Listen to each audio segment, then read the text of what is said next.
overview of what we have done so far in AI Showcase series. So the sessions, there were in all 4 sessions that we already had. All these sessions were, in which different faculty members participated, and they talked about teaching and learning aspects of AI. They talked about how have they used AI in their specific courses, and also talked about how students have benefited them, what sort of challenges they have faced, and how they have overcome those challenges. The final session, today's session, which is also the closing session, we are very thankful to Dr. Altaf and Dr. Anum for bringing in their leadership expertise, the insights into this whole new, whole new possibilities with AI. So they're going to talk about their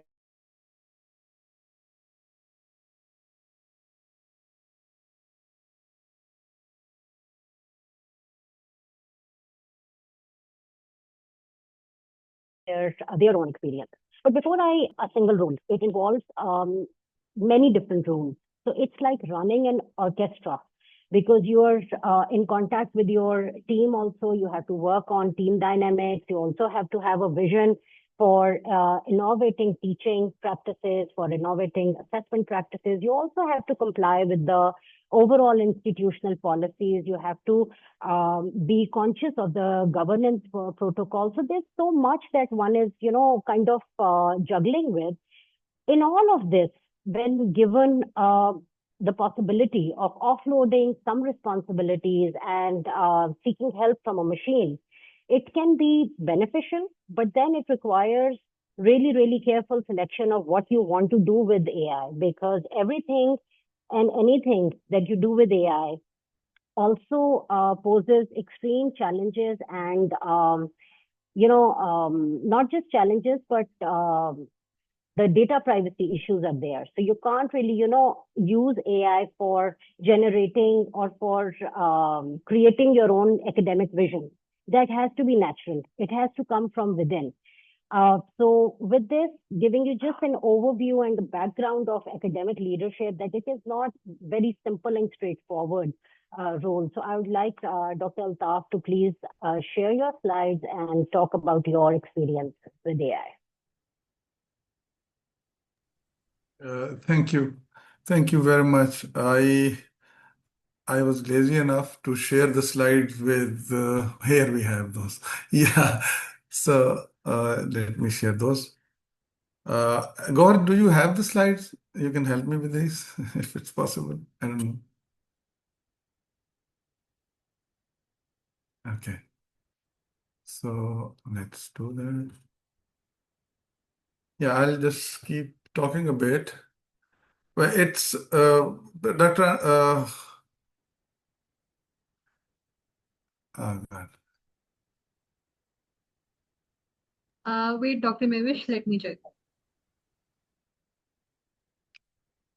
Yeah, Dr. I Mavish. think Gohar has just stepped out. Can you Okay, share your I'll do slides that. with me? I can do that. I'll do that. That's because of COVID, we have all learned to do these at least. Earlier, it was really difficult to do. But can you see the slides? Yeah, but you have to go into the slideshow mode. Yeah, I'll do that. Yeah, wait. Is it now visible? Can can you see those? Yeah, can you hear me? Because the internet is not stable at FCCU, so you have always have to ask if you are Yeah, talking we to can hear someone. you, we can see Yeah. you, we can see your slides, everything is Okay, good. excellent. So, excellent. So, first and foremost, if you ask anybody to present on AI, talk about AI, so what would they do? They will go to the AI and ask them to do something for them. I was lazy enough to ask a friend. I sent your email to him, and he gave me kind of two options. One was a full speech, which was kind of 15 minutes, since he told AI that I need to talk for 15 minutes. So it was an introduction and thanks and some quotes and everything. And then I thought, okay, that's too much. So, as you mentioned in your introduction, AI is a useful tool, but it's not the whole package, and we make the mistake when we use it that way. So you can get a bit of ideas from it. You can get some things done, and but it's not the whole thing. So just to begin with the presentation, uh, on the one hand, it seems very intimidating. And when I say that, it is intimidating because in when we look at higher education, we use a very small aspect of AI, but AI is into everything. Like the good part is the use of AI in medicine and health, which is really wonderful. But the worst part is using AI in wars, where it could cause immense destruction. And that's where the bigger fault lines lie. We are not talking about wars, but since we had a recent experience, I just thought uh, that we should mention that unmanned decision making was tested in wars, and it had disastrous consequences. So human oversight is always good. Uh, it's good at every level.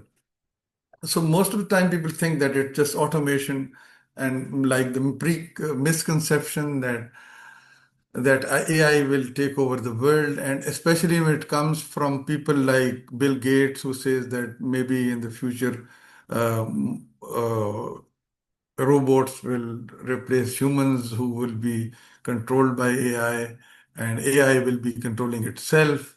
So then you think that our role as humans on the planet is just going to end, and we go back to movies which show AI taking over and robots taking over. And so on the one hand, uh, it's very obvious that AI can augment what you do, but it can't automate the whole workplace.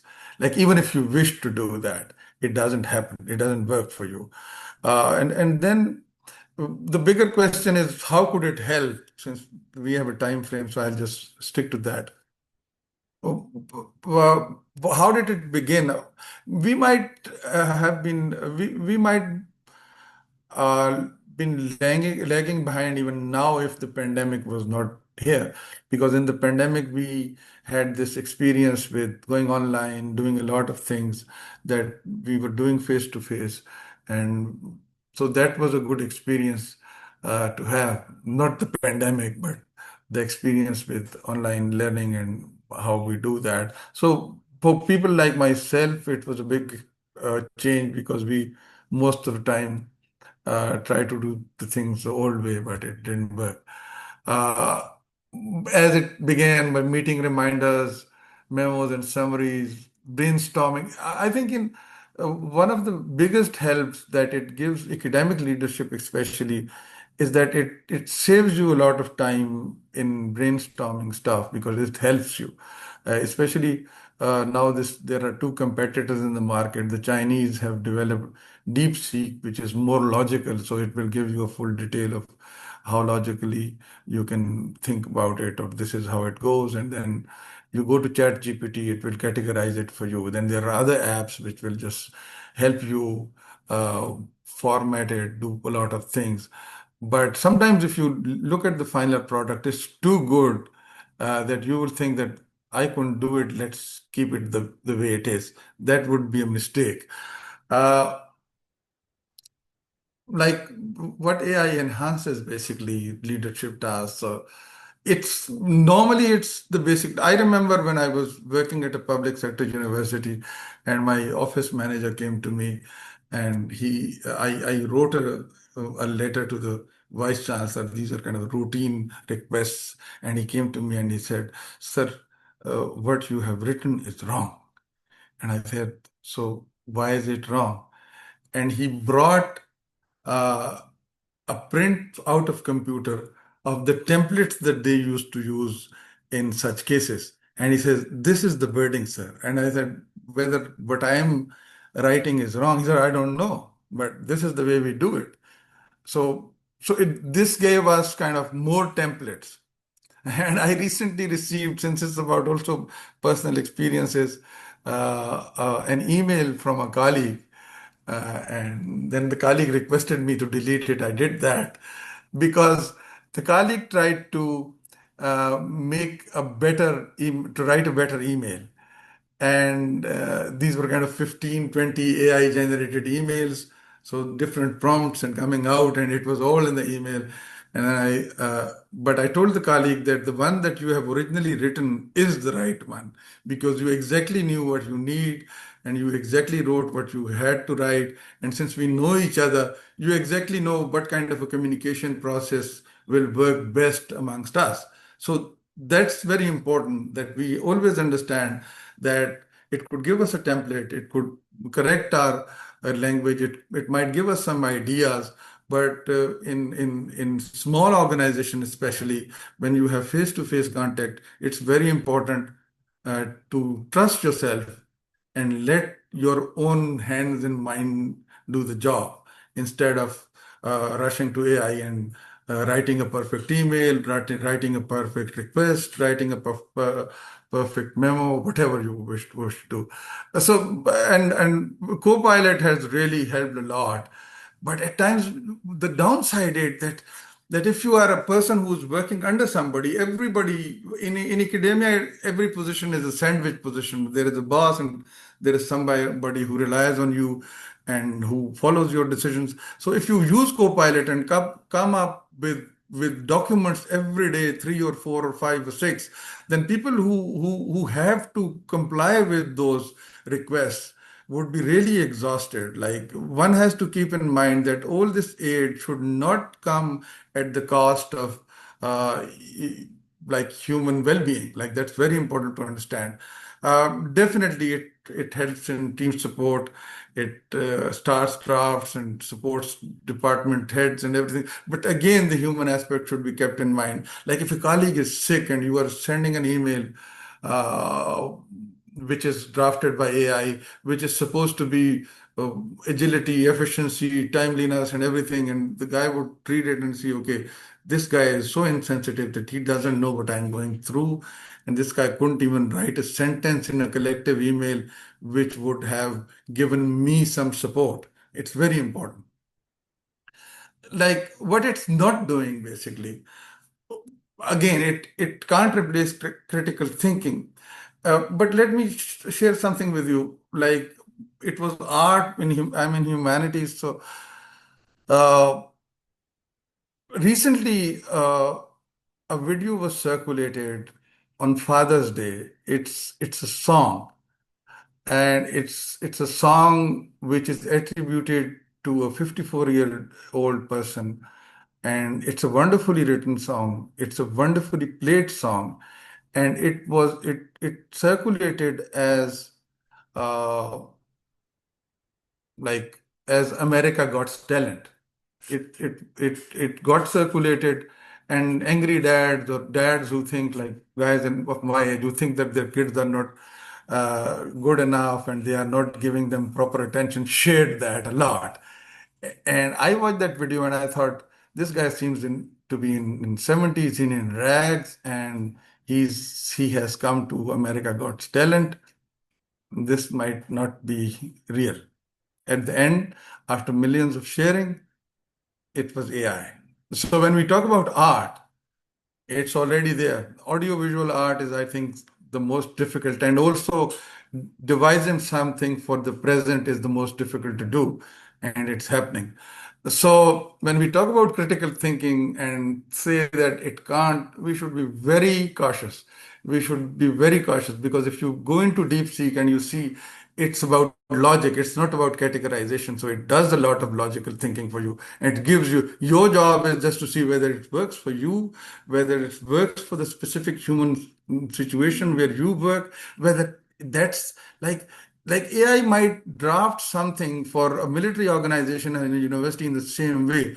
Although, if you give them a prompt that I am going to do it for a university, it will do it. But oversight is very important, especially within leadership communication structures, because if you are a leader, you should understand that there are people who are working who have to comply with what you say. And I always think that it's very important to let the critical thinking part be your own. And if any suggestions come, you have to really critically analyze them, and then it's also a question of what would we do, like if we let AI do everything. Like I'll be very cautious when I say that it's true that AI can't read nuance or emotions, but after watching that video, I think it could be pretty persuading, and you never know. Uh, Yes, AI supports, leaders lead. That's very true because leadership has always been uh, a personal element. It always has a personal element. If you are a leader, you have to lead by example. You have to do things which are, if you write something, if you communicate something, if you use AI, you should keep in mind whether it suits your style of leadership, whether it's useful for people with whom you are communicating, whether like it's not rude because it's mechanical. You should keep in mind that it's very mechanical. It just go for things. It looks for algorithms. It gives you a response, and you ask, be polite. It will be polite, but it will be mechanical. Uh, yeah, it's always helpful, but I have this experience. Please do let me know if I'm talking too much, so I'll just stop wherever uh, if I don't have more time. So, Well, we would want you to wrap up in the next 5 minutes.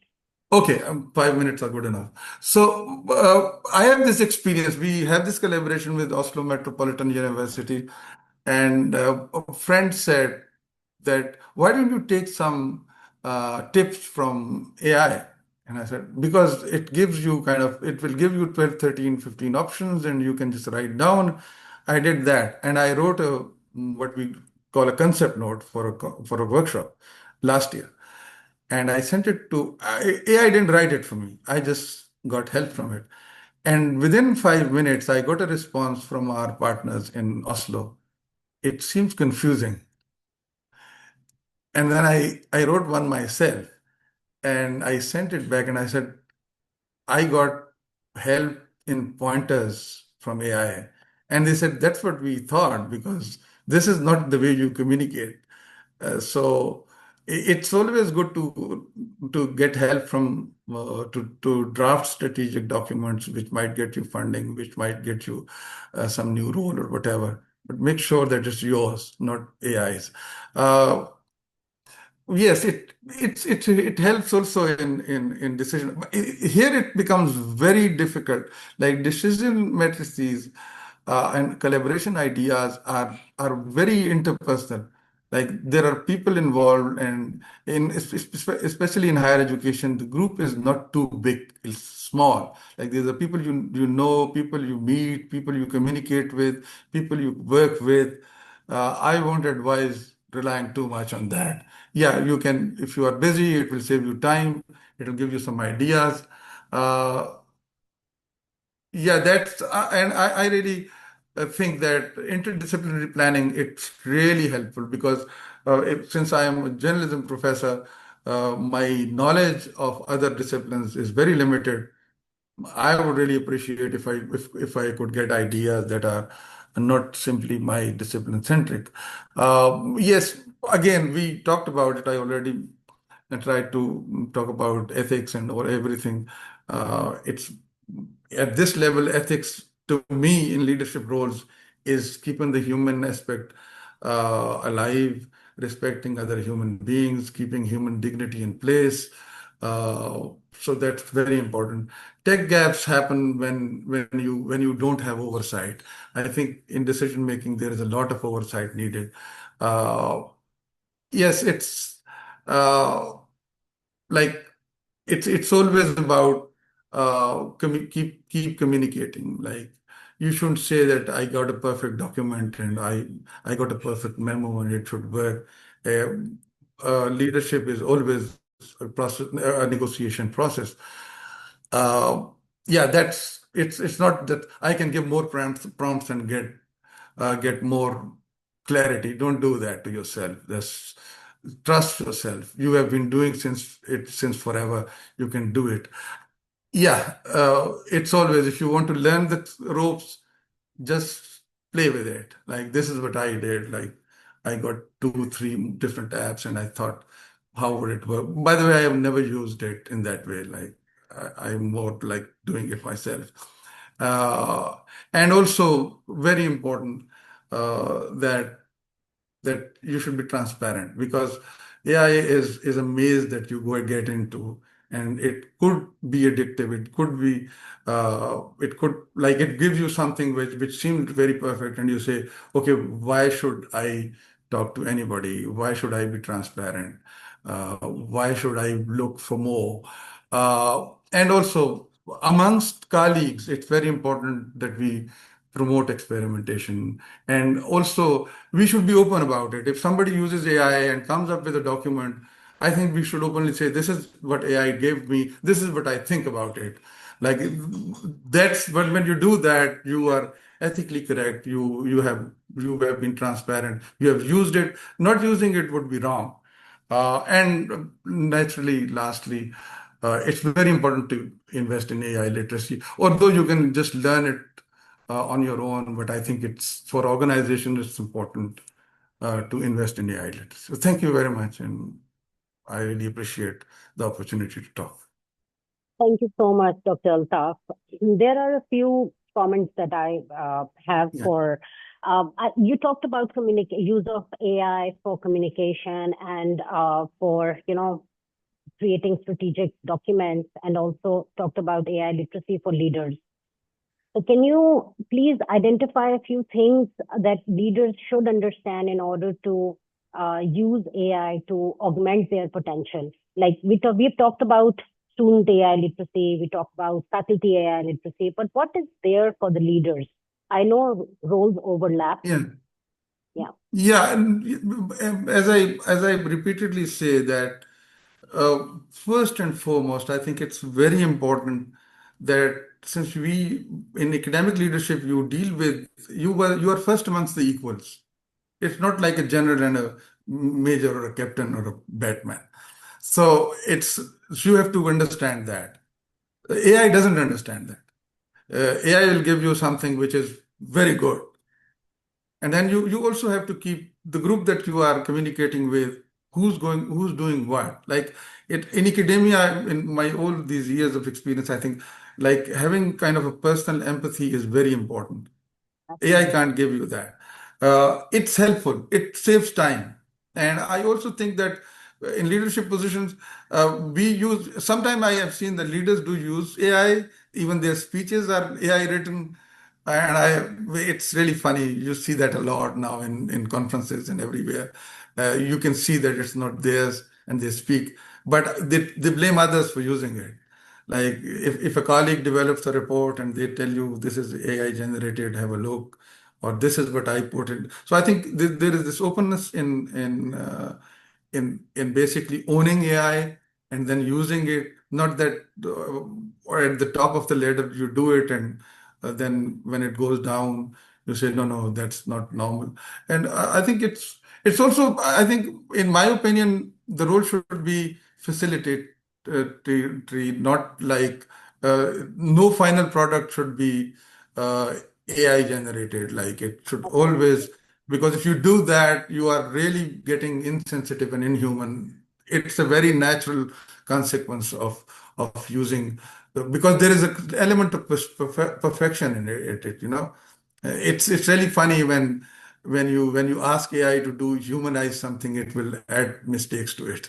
That's a very perfect example that being human means that having room for your own mistakes and giving others the space to make mistakes too. Thank you so much. So one thing that I want to reinforce here, because I understand that we have many leaders, academic leaders here in this conversation with us. Some things are attributed to academic leaders: empathy, understanding your context, the context of the team dynamics. All of these things require you to personalize everything. And you really cannot pass on a package that is machine produced to your team, because at the end of the day, as leaders, you would also be, looked spectacularly from your team members, because there is no personal touch, there is no understanding of the context, or might be, missing. If it is there, might be missing and not weaved in properly. So it's very important. Also, the very important element of trust can be eroded if continuously a machine produced output is passed on and shared with your team. So thank you so much, Dr. Altaf. With this, we are going to move on to our next presenter, Dr. Anum Muzammil, who's going to talk about the downsides of AI, and will also share with us that why she prefers to do things in the traditional way and not AI-driven tasks for everything that's assigned to her. Over to you, Dr. Anna.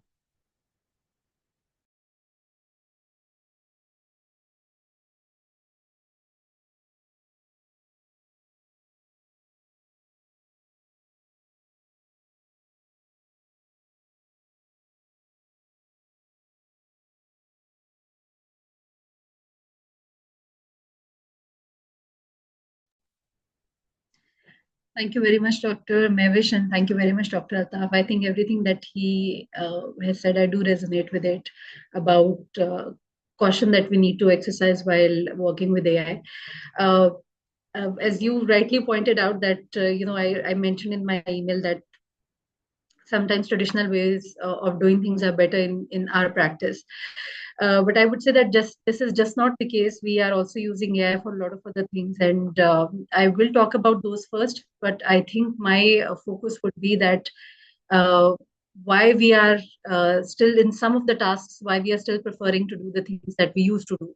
And in some cases, we tried to sort of do things and streamline tasks by using AI, but then we found out that maybe the way we were doing things were better. So it has really been a trial and error period for us. There's a lot of learning. I'll try to be as candid as I can about my experience and about my team's experience. And for everybody's context, if I may be allowed to share that our overall, overall view of the AI, and especially in Academic Advising Center, is that we are a team of 5 people, and we have about 4,000 active students on campus all the time that needs some level of help. They needs to be reached out for registration alerts. We need to look at their academic plans. We get queries from their academic advisors. We need to understand their deficiencies. We need to make their plans. We follow with probation students. So if we understand that, we would love AI to sort of automate a lot of processes for us. That is something that we would absolutely love. So we are trying to sort of approach AI with all possible means where we can see that the outcomes are delivered. If I may be allowed to please share a small brief that I prepared to put everything into perspective.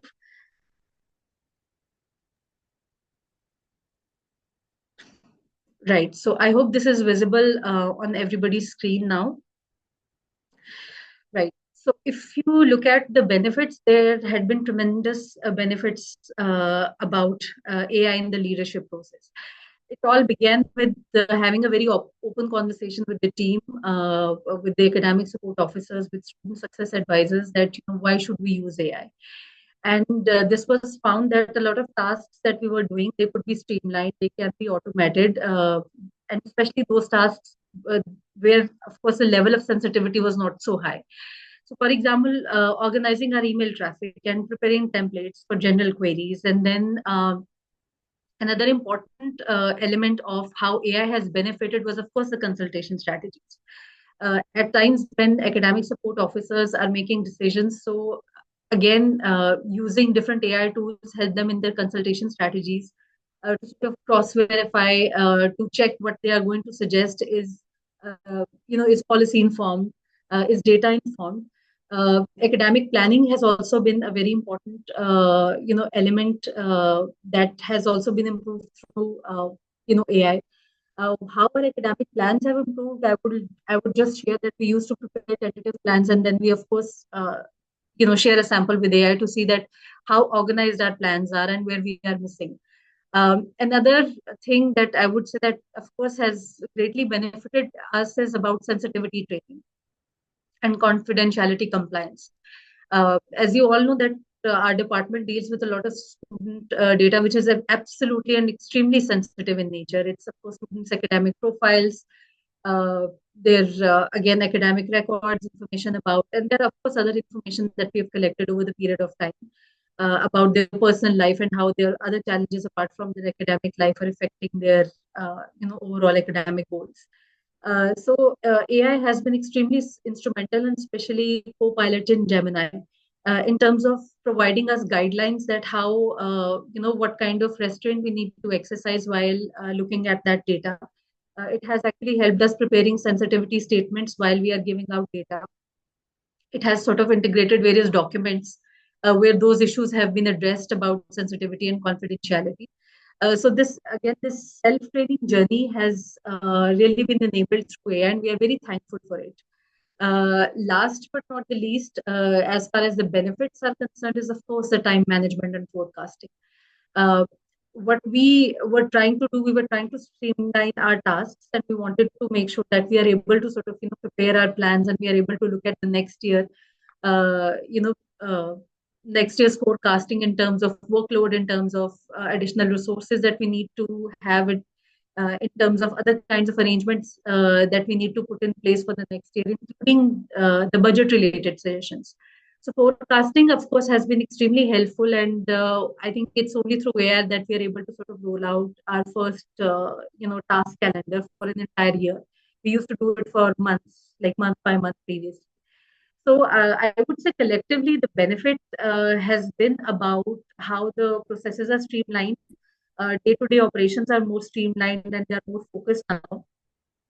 Information that can be put into a template, and those template can be shared for the team for the better communication and improved understanding of the processes. That has already been done in the past 3-4 months, I would say. So at this point in time, I think it won't be fair to say that I've only taken out the problems. There had been benefits to the team as well, which I think I need to duly acknowledge and recognize.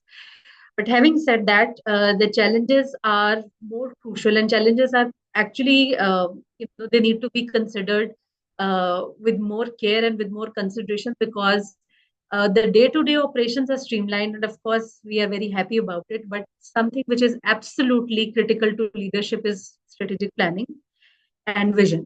So these two areas, I would say, are especially from the leadership perspective, are very crucial. And along with my team members, and especially the student success advisor, we have gone through various options over the period of time, where we have thought that, how can we improve our strategic planning? How can we make decisions that are reality informed, not just data informed? How can we make decisions? And of course, we can sort of cluster our decisions, we can standardize our decisions. So strategic planning, and especially where decision making is involved related to sensitive cases, that is something that I think we yet have to reach. There are 4 areas that we have identified that actually create a problem, especially when we are approaching AI tools. And I think it's important to mention the range of AI tools that we are using right now. I think as a team, we love Copilot, of course, the paid version. We are using Gemini, we are using Perplexity, has been a very successful tool, especially when it comes to integrated policy documents from HEC and university and other academic forums into our decisions. So again, that has been these are some of the common tools that we have been using. Having said that, when we talk about challenges, the first is over optimistic solutions. So when we again add sample cases to any of the AI tools for suggestions, and the sample cases, just for the context, are sometimes very complicated. So a student basically who's struggling inside the classes, they are also socioeconomic, indicators.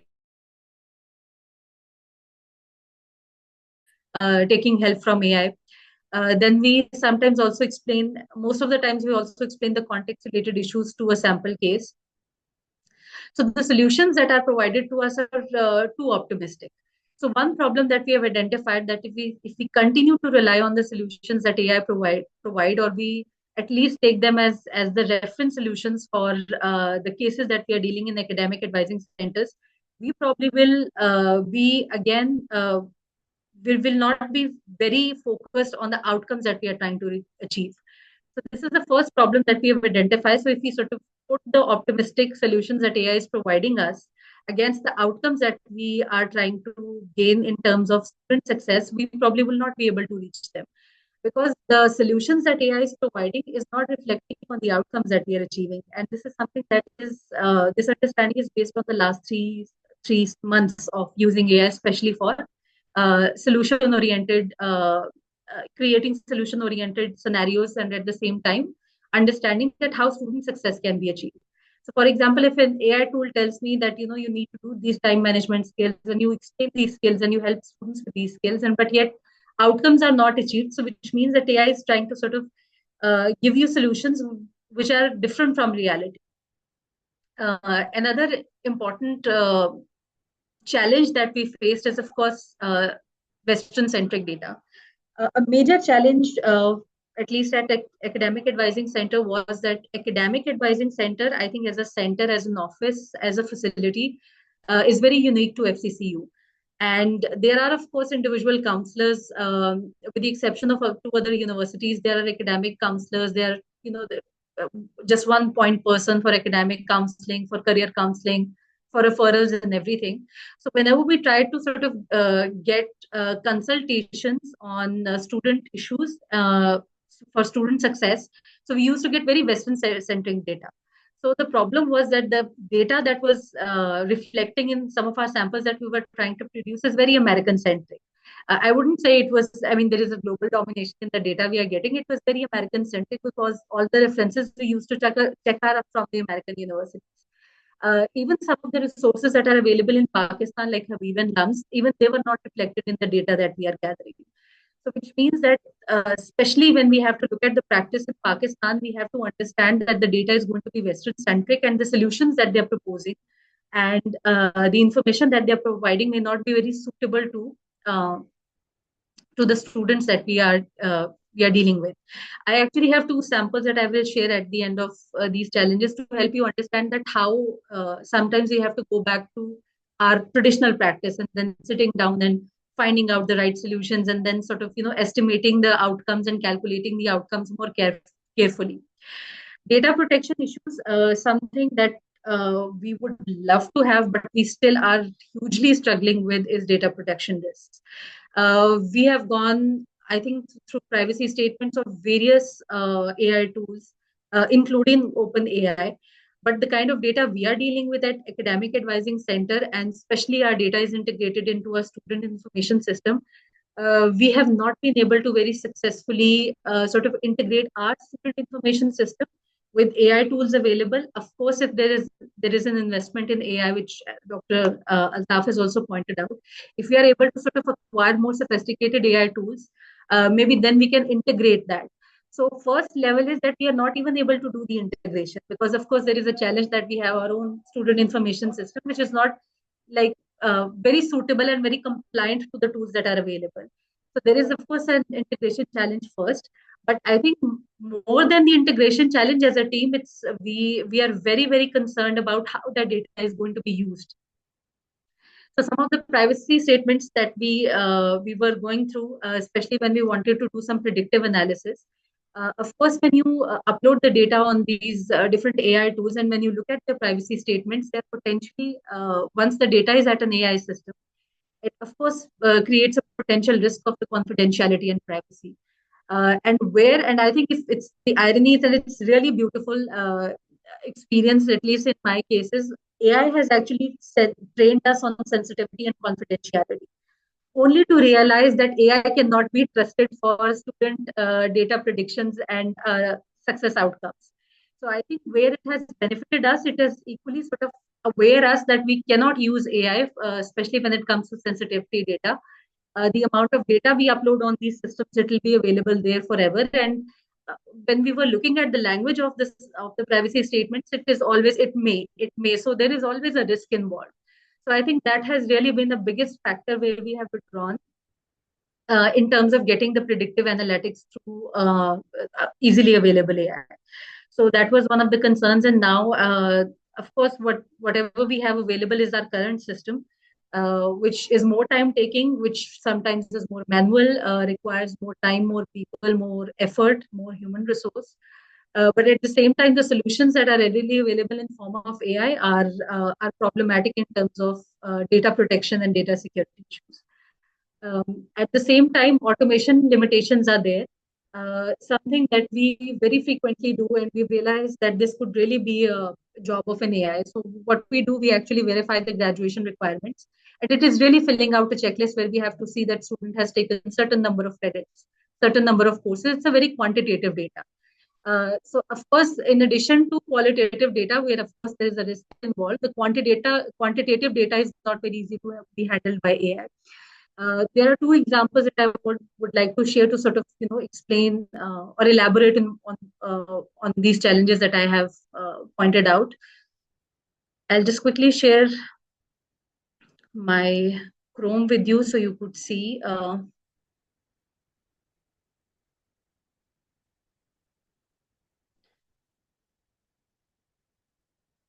Right. So right now you should be able to see.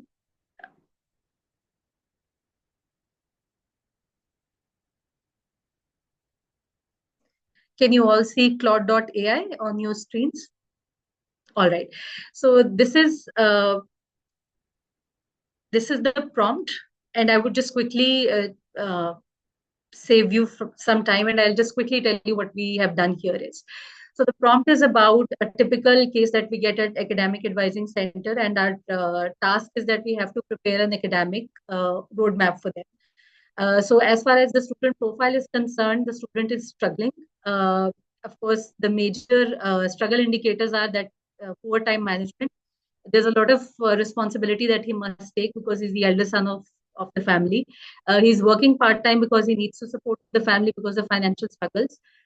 He's a applied psychology major, and along with counseling skills, he needs some supplemental and tutoring, counseling. He also needs some kind of roadmap help.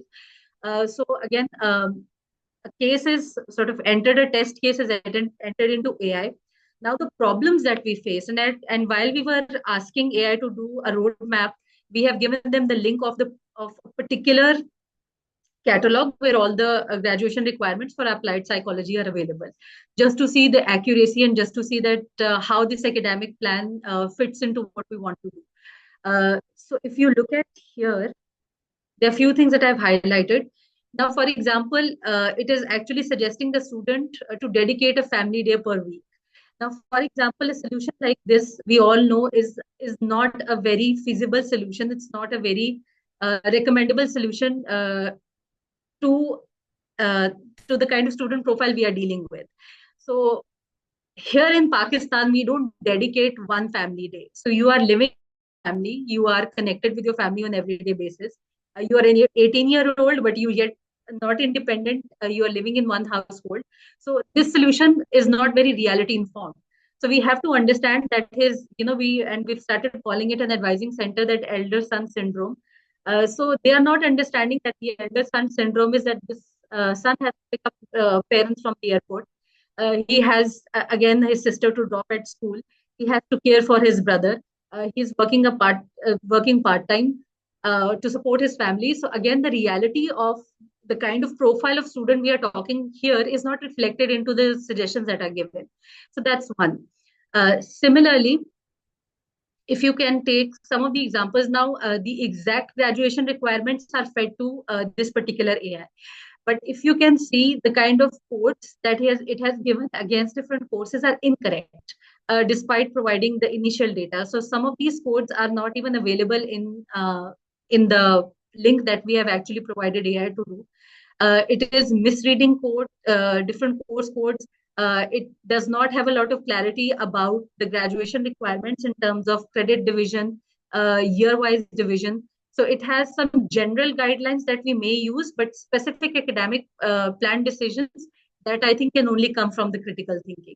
So this is just like an everyday exercise that we do, just to see that we refine our prompts, we rework our prompts to make sure that we are able to sort of, get some kind of idea.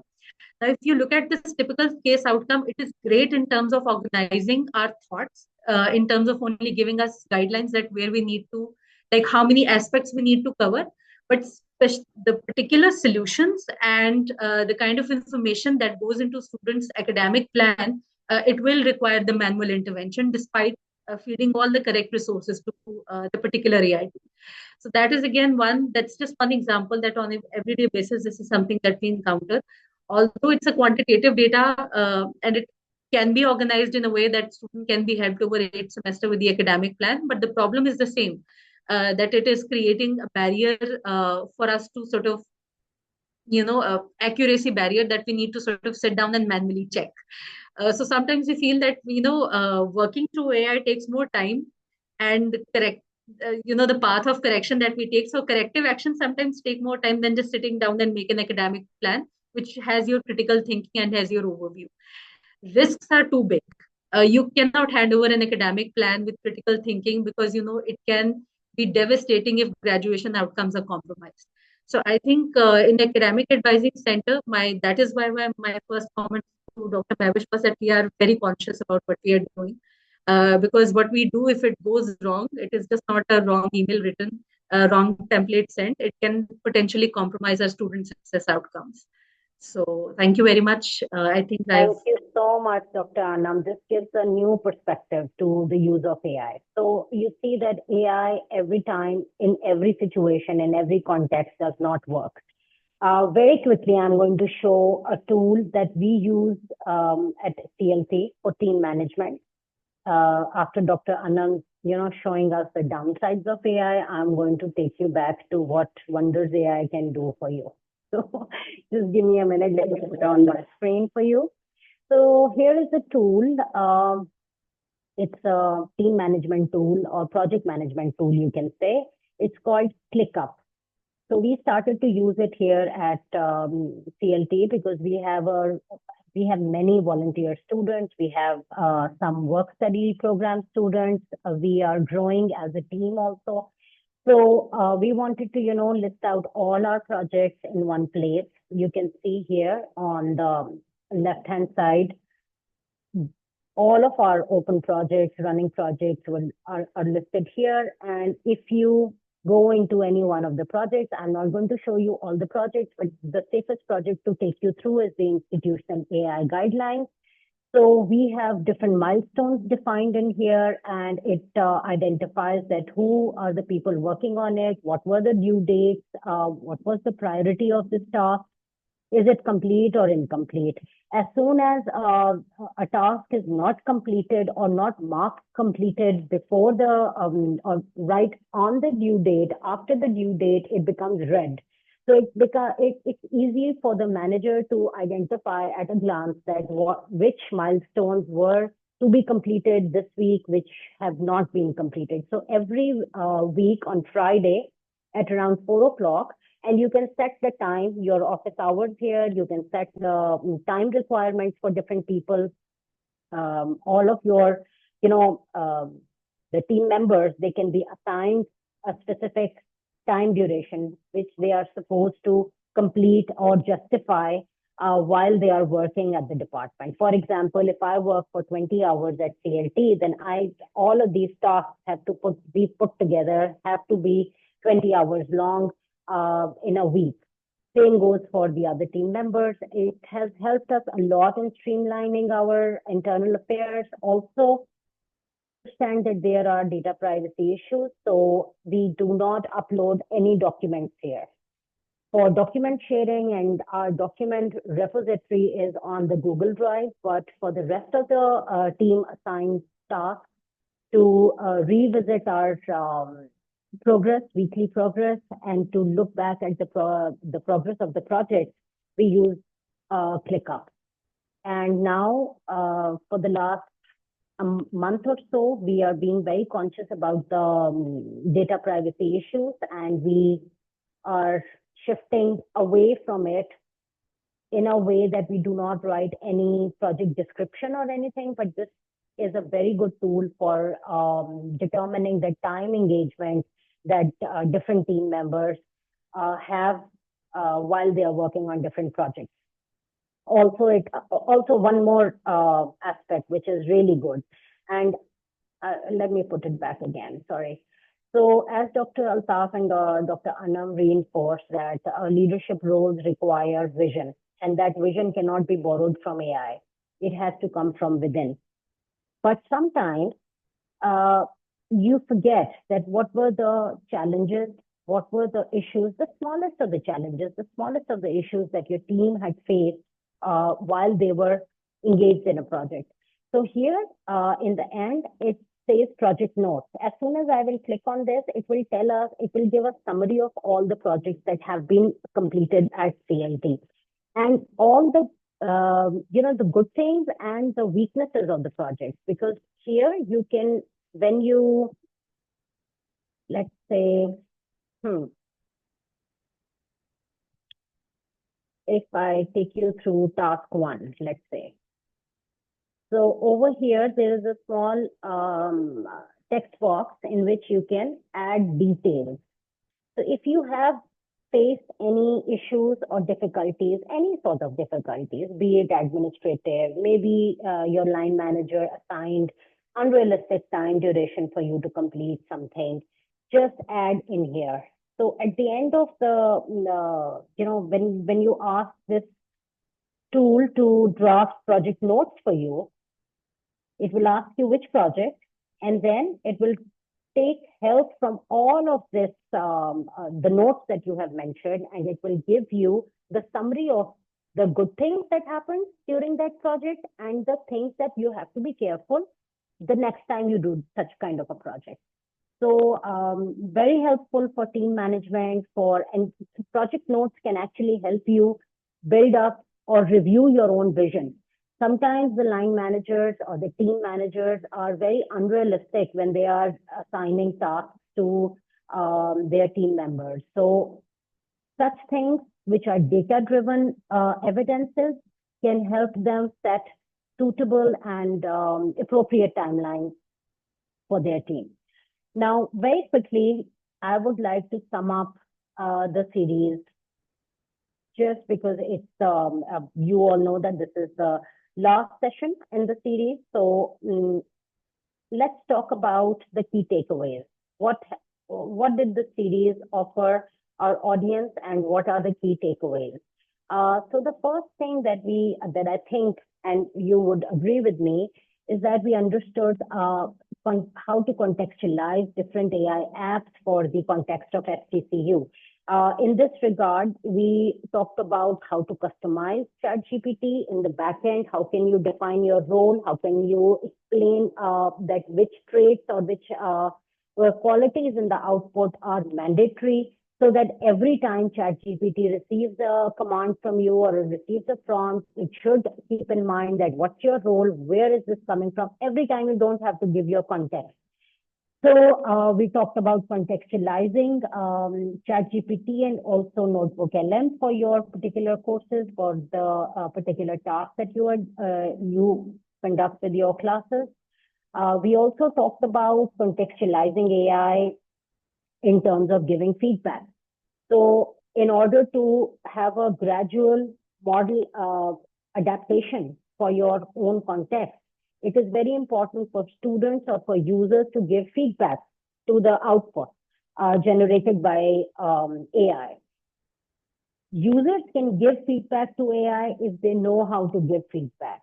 So we as instructors, we may know how to give feedback because we are teachers, but our students don't know how to give feedback. We have to teach them what are the characteristics of a good feedback and what sort of feedback should be given to the machine so that there is a model improvement.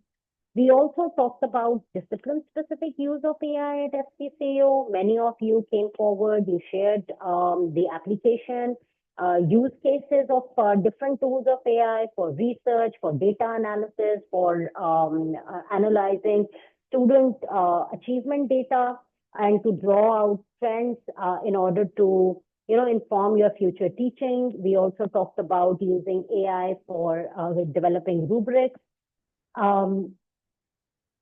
We also talked about how to understand students' digital context and competence level. It is very important for instructors to understand that who are we teaching? What is the context of our students? Are they tech pro? Are they the functional users of AI, or are they critical users of AI? So this, this differentiation has to be done by the instructor. So it's a very good idea to run this assessment with your students before a course starts. It's a very long assessment, and if students and us as instructors, if we go through all of these 50 plus questions, every question has 8 categories of competence level. If we just read that, I think our understanding of students' digital proficiency will increase tremendously. We will understand that what is it to be on a proficient level and to be on a basic level of user competency. We also talked about dark sides of AI, in which we talked about why should we take responsible decisions, why should we not use AI, in what situations we should reconsider the usage of AI tools. Although AI is a great resource for everyone, it lessens your workload, but it has the potential to erode the very basic attributes of trust, of empathy, of understanding team dynamics. So it's a tricky situation in various roles to sort of make up your mind if you want to use AI or you don't want to use AI.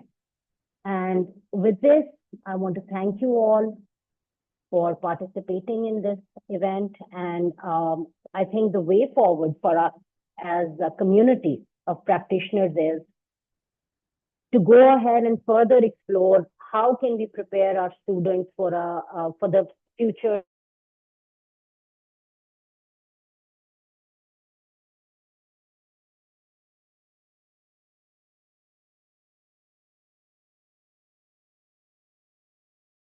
job market.